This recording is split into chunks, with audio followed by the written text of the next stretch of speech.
naglakbay na mag-isa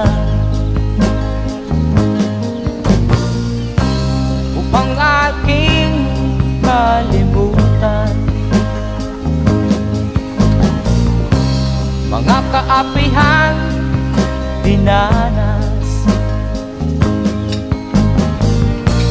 Ihahanap ng kalunasan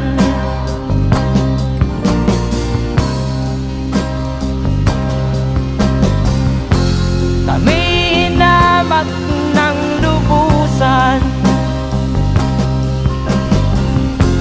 inapit, tinatawanan, kami itinuring na basahan. Sila ba'y makatuwiran?